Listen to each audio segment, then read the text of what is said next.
Seemed like a pretty upbeat practice. Seemed like you guys were having fun. What's been the mood so far? I think we've had a really good week of practice. I thought yesterday's practice was excellent. I thought today's practice was excellent. We're at the point of the year where we start cutting back in terms of time. It doesn't seem like much, but individually we go from 5-minute periods to 4-minute periods. I think little changes like that at the right time throughout the year help.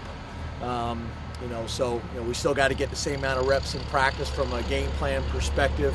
The individuals and fundamentals are always critical and important, but there just comes a point you got to start kind of modifying practice a little bit. And I thought our guys have reacted really well.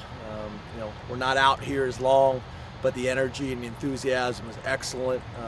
What I mentioned there at the end of practice, it's pretty cool to see some of the competitive periods that we do, and you see some of the young guys starting to figure out what they have to do to compete at this level. And I think that's one of the better things that I think we do with morning workouts and practice is nobody can hide in our program. And I think in a team sport, a lot of times when you get 11 guys out there, or 22 guys out there, you can hide a little bit. And for us, our program's a little bit like wrestling. We do a lot of things in winter workout, the tire pull, a lot of things in the beginning of practice you guys don't get to see where we do one-on-ones, and there's no hiding. So guys, in front of everybody, you man on man, mano a mano, and everybody sees. And you either step up and compete or you get beat in front of everybody. And I think that's been really good for us. So it's really cool to see some of our young guys starting to kind of figure out how they have to compete at this level to be successful. So I'm pleased so far. I haven't watched the film yet, obviously, but I'm pleased so far with this week of preparation. Did you acknowledge those guys by name, James, out there, or can you share any of their names with us? Yeah, I think Antonio Shelton's a different guy right now. You look at him from last fall and then started to make some changes this spring to now, dramatically different. Dramatically different. He was one of the guys that I pointed out that I know for sure. I don't really have another one right now, but he's, I think, a really, really good example of a young guy that's really kind of starting to figure out what he has to do. And there's other guys, but it just seems like each week there's one more guy that maybe isn't ready now, but you could see them, the coaches gaining confidence and their teammates gaining confidence that they're going to be guys that are going to be ready to step in next year. That's the balance, I think, as a head coach, is you're always looking at what do you got to do this week to get ready to be successful this week, but then you also got to have components of your program that you're developing for down the road. So I think I'm pleased with that. With the 11 o'clock Central start, I mean, we've talked about start times before. Is there something that maybe you've learned by going through this a couple times? Obviously Iowa's a little different because it's a night game, or do you guys try and keep them on Eastern time and just? No, I think the biggest thing is talking about it. So we start talking about it on Sunday. I just got done talking about it to them as well. We've been a great first quarter team this year. That needs to continue on Saturday. It's a completely different situation playing at 11 a.m. We're basically going to wake up and have pregame meal and go play the game. So talking about, make sure they're getting enough sleep all week, hydration, nutrition, and then no excuses, no excuses. We all know 11 o'clock we're kicking the ball off and we need to be ready to play. So let's not act like we didn't know that was coming. So talking about it all week long. We got some things planned for when we get to the stadium, what we're going to do. In the past, I think you guys remember we talked about kind of bring your own juice, where we didn't have music at practice and said we're going to have to create that on our own. We decided on Sunday when we talked to the staff, we're not going to do that. We got a routine. Our practice has been really good. Let's make sure we're maximizing practice and talk about what we're going to have to do on Saturday, but not change our routine. So far, I think it's been really good. James, we saw towards the tail end of practice there, John Holland catch a touchdown. What have you seen out of him this week during practice? He's been good. He's a guy that's kind of steadily kind of evolving and growing. Like a lot of them, I think early on, he wasn't as patient as he needed to be. He's behind a really good player. But John's a guy that I think we've all seen flashes in the spring game situations, practice situations, that he's got a bright future. He's a big, strong guy who's fast, he can make plays. He's physical enough in the running game. I think he's got a really bright future. So, So I think the coaching staff and the players have a lot of confidence in him and what he's going to do. But I feel better and better about Mike every single day. So we'll see what comes Saturday. James, how do you think Grant Haley has? How you doing? Good. How are What's you? your name? I don't know if I've ever met you. Dave. Hey, Dave. Nice to meet you.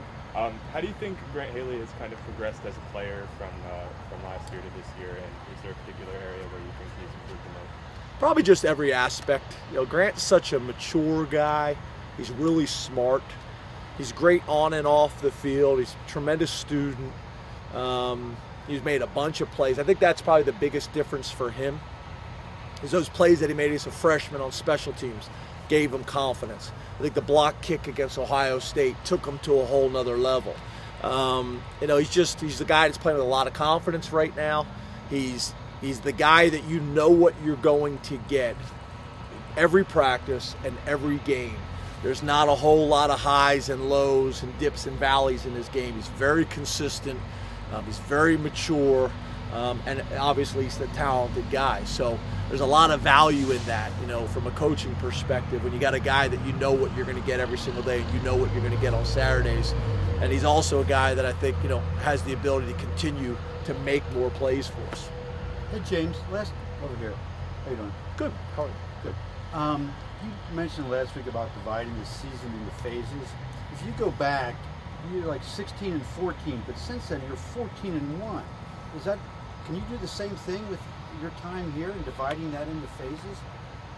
I hadn't thought about it like that, but yeah, I think you could. I mean, obviously, you look at my time as a head coach.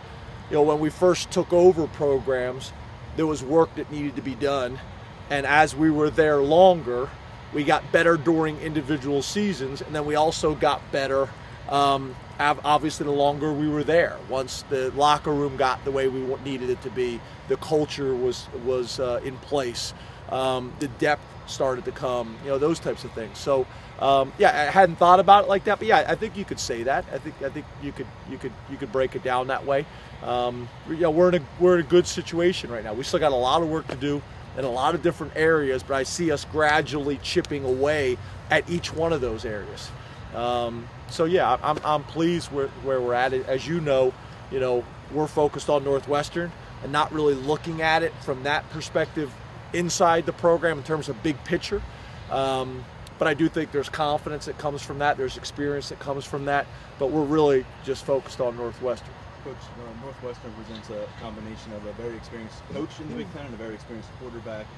Those two in place, key pieces, what does that present challenge-wise for your squad?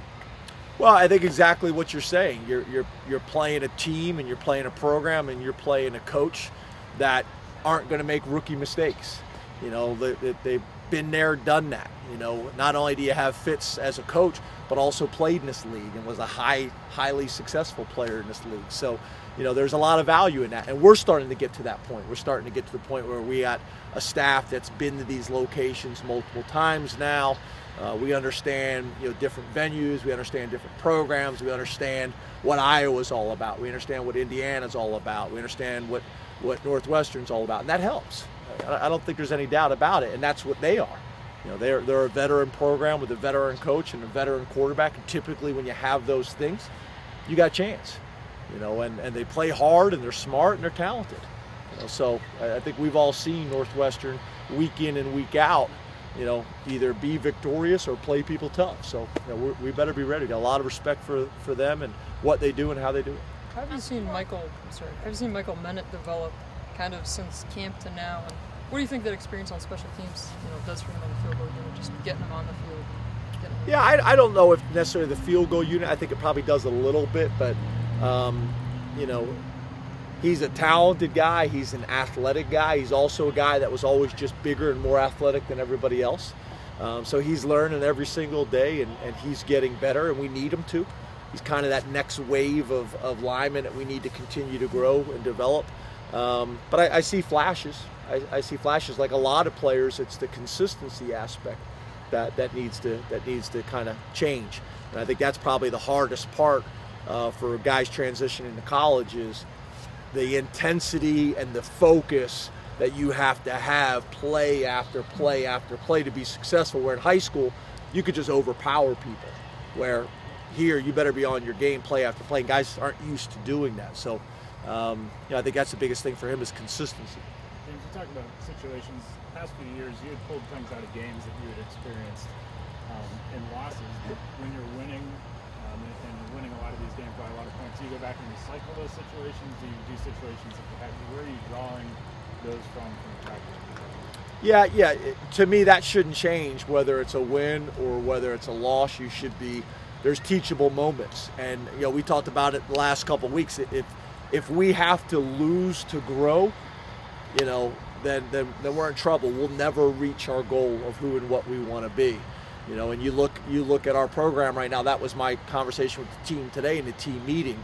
We've done some nice things and we are having some success, but we better spend time focusing on our areas of weakness, and we need to be very honest with ourselves and say, what are we going to do to improve individually, collectively, the whole package. But you still pull those things. You pull things out. I always show one video clip, typically in practice, of something I've seen kind of on social media, or I've seen watching football on the weekends, or something from our own practice I thought was really good, or a learning experience. I think I showed today was a block punt in the South Florida game that I watched last week, where the Temple, South Florida, a couple weeks ago, they blocked a punt that went across the line of scrimmage. They went after it, South Florida, didn't get it, Temple got the ball back. Just stuff that we cover all the time in practice, but I think when you can show them video examples, most of these guys are visual learners, and it helps. It helps kind of reinforce the point. No different than us in practice. At the end of practice, instead of going 2 minutes and just saying a random situation, being able to use something that's more real to them, I think helps.